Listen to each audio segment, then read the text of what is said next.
Coin stake करने हैं, 20 coin stake करने हैं, जितने भी कॉइन स्टेक करने हैं, उसे जो है वो गैस फीस के लिए उसके पास कोई एक या आधा BFIC जरूर रखवाएं, 0.5 जरूर रखवाएं। हालांकि इसके लिए रिक्वायरमेंट जो है वो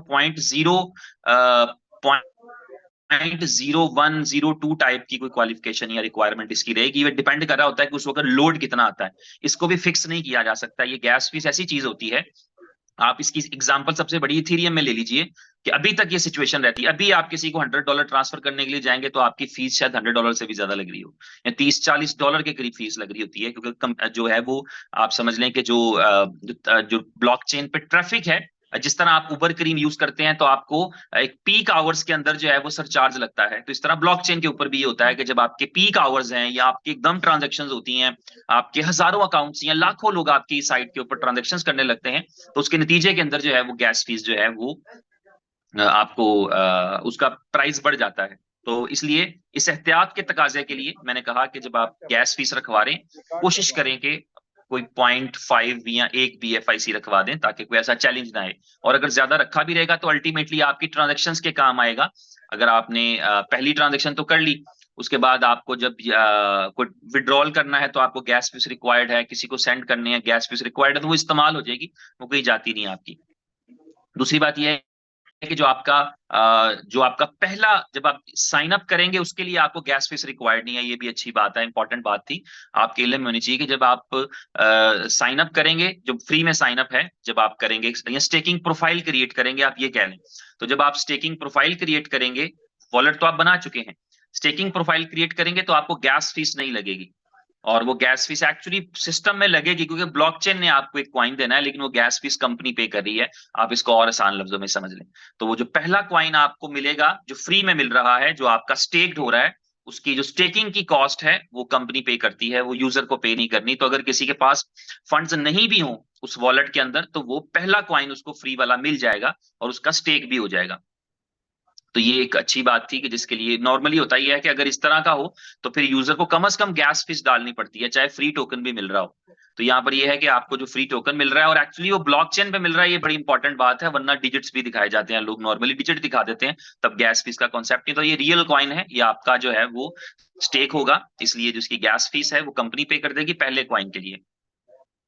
और उसके अलावा जो मैं इंपॉर्टेंट बात करने जा रहा था वो ये था कि अभी जब आपके पास इसका जो अभी लॉन्चिंग होगी, ये आपके पास जब एप्लीकेशन आएगी तो आपने इस एप्लीकेशन को एक यानी पूरी तरह से अंडरस्टैंड करना है। उस एप्लीकेशन के अंदर उसके जो फीचर्स अवेलेबल हैं, अभी इसका जो है वो आप कह सकते हैं, मैं अगर कहना चाहूँ, मुझे फंक्शनैलिटी पे पूरा कॉन्फिडेंस है, आई एम कॉन्फिडेंट कि इसकी फंक्शनैलिटी जो है, जो जो फीचर हमारे पास अवेलेबल होंगे दे विल वर्क परफेक्टली, और मुझे इसका 100% यकीन है। एक छोटा सा मार्जिन रखना हो तो मैं 99.9% कर सकता हूं, लेकिन मैं 100% कॉन्फिडेंट हूं कि इसकी जो फंक्शनैलिटी है वो हमें बेहतरीन मिलेगी, स्टेकिंग के प्रोसेस से लेके अपनी माइनिंग स्टेकिंग रिवॉर्ड ऑन करने तक, उसको डे माइनिंग नाइट माइनिंग तक, और उसको जो है वो किसी को रेफर करने तक, उसकी प्लेसमेंट तक, उसका डायरेक्ट रिवॉर्ड जनरेट होने तक, उसकी स्टेकिंग तक, और आपका जो है वो बाइनरी रिवॉर्ड बनने तक, आपका जो है वो ग्लोबल ट्री की प्लेसमेंट और उसका रिवॉर्ड बनने तक, और आपका जो है वो लेवल्स रिवॉर्ड बनने तक, और फिर आपका विड्रॉल का प्रोसेस।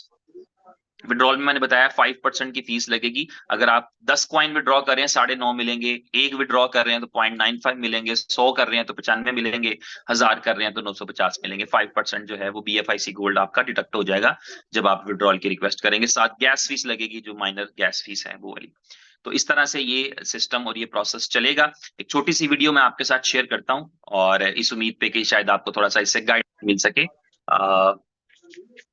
मैं अगर अपनी स्क्रीन आपके साथ शेयर करूं, ओके, हाँ शायद मुझे, लेकिन उससे पहले जी,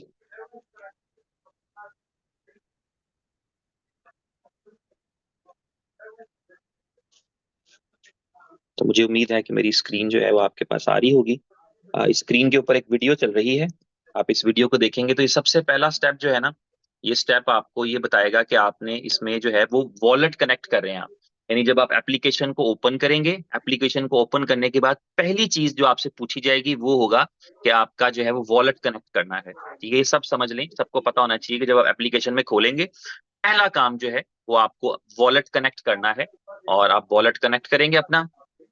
मैं इस पे मेटा मास्क के साथ कनेक्ट कर रहा था, ये क्योंकि मैं जो है वो डेस्कटॉप के ऊपर ही इसकी टेस्टिंग का प्रोसेस चल रहा था, तो उसमें मैंने रिकॉर्ड किया, तो उस टाइम पे ये डेस्कटॉप पे चल रही थी, तो ये वॉलेट कनेक्ट हो चुका है। और वॉलेट कनेक्ट होने के बाद उसने मैसेज दिया कि आपको सबसे पहले अपना स्टेकिंग प्रोफाइल क्रिएट करना है। इस पे हम डिस्कस कर चुके हैं, इसके स्क्रीनशॉट मैंने आपके साथ शेयर भी किए थे।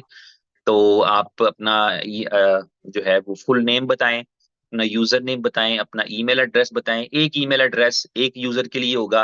जो यूजर नेम एक यूजर नेम ले लेगा, दूसरे के लिए वो यूजर नेम लेना पॉसिबल नहीं रहेगा। ये यूनिक आईडीज होती हैं। आप फोन नंबर जो है वो अपना एक बंदा एक ही फोन नंबर यूज कर सकता है। और जो रेफरल आईडी है, ये आपका स्पॉन्सर आपको रेफरल आईडी देगा। रेफरल आईडी के बारे में मैं बता चुका हूँ ऑलरेडी कि रेफरल आईडी जो है वो इस तरह से होगा। अगर फॉर एग्जांपल रेफरल आईडी है, वो कोई भी हमारे भाई हैं संजय परदेसी जी हैं, तो वो लिखते हैं संजय परदेसी डैश लेफ्ट या डैश राइट, डैश एल या डैश आर। तो लेफ्ट और राइट का दो अलग अलग रेफरल कोड होंगे। तो जिन्होंने भी साइन अप करना है, जो आपके स्पॉन्सर ने भेज रखा है, जो उसकी प्लानिंग है उसको फॉलो करना है आपने। तो जो उसने आपको लेफ्ट का भेजा है तो आप लेफ्ट के साथ साइन अप करेंगे, राइट का भेजा है तो आप राइट के साथ साइन अप करेंगे। और इसी में आप देख रहे हैं कि अगर आपने किसी की पर्टिकुलर पोजीशन लगानी हो कि मैंने किसी की खास यानी क्योंकि जब दो लोगों को आप रेफर कर देते हैं तो तीसरा लोग अपना आप ट्री में नहीं लगा सकते, तो आपको कहीं नीचे प्लेस करते हैं। तो उस प्लेसमेंट के अंदर फिर आप जो है जहां प्लेस कर रहे हैं उसका भी आपको बताना पड़ेगा कि किसके नीचे प्लेस करना चाहते हैं। और साथ लेफ्ट और राइट चूज करते हैं आपके, उसके लेफ्ट पे या उसके राइट पे। तो ये एक फॉर्म है, इसको बल्कि फिल भी किया गया था शायद, हाँ फिल भी हो रहा है। तो आप देख सकते हैं कि इस तरह आप फॉर्म फिल करेंगे। अपना यूजर नेम जो रखना चाहेंगे आप वो यूजर नेम रख लेंगे। अपना ईमेल एड्रेस जो ऐड करना चाहेंगे वो ईमेल एड्रेस आप रख लेंगे। इस तरह से जो फोन, ये टेस्टिंग वाली सारी चीजें हैं, डाटा टेस्टिंग वाला है। टेस्ट जब वो करी थी टीम तो उस वक्त मुझे मौका मिला, मैंने ये वीडियो क्रिएट कर लिया। फोन नंबर आप ऐड करेंगे, फोन नंबर वैलिड होना चाहिए, मतलब ये वैलिड फॉर्मेट में होना चाहिए जो भी उसका। जब आप असल फोन नंबर लिखेंगे तो ऑटोमेटिकली एक्सेप्ट कर लेगा फ्लैग आपका। और जो है वो अपना कंट्री सेलेक्ट करेंगे आप पहले, उसके बाद अपना फोन नंबर आप लिखेंगे तो वो वर्क करेगा आपके लिए।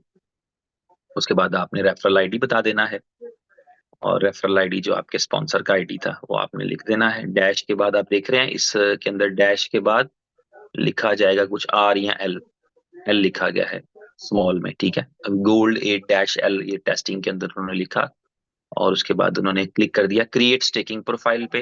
जब क्रिएट स्टेकिंग प्रोफाइल किया गया तो आपने देखा ऊपर मैसेज आ गया कि आप एक क्यू में ऐड कर दिए गए जो रजिस्ट्रेशन की क्यू है। यहाँ पे हम सबको एक चीज बड़ी इंपॉर्टेंट है जो समझनी है, और मेरा इस मीटिंग के अंदर ये बात करने का पर्पस भी ये था ताकि हमें कॉन्सेप्ट्स क्लियर रहे, क्योंकि लीडर्स हैं।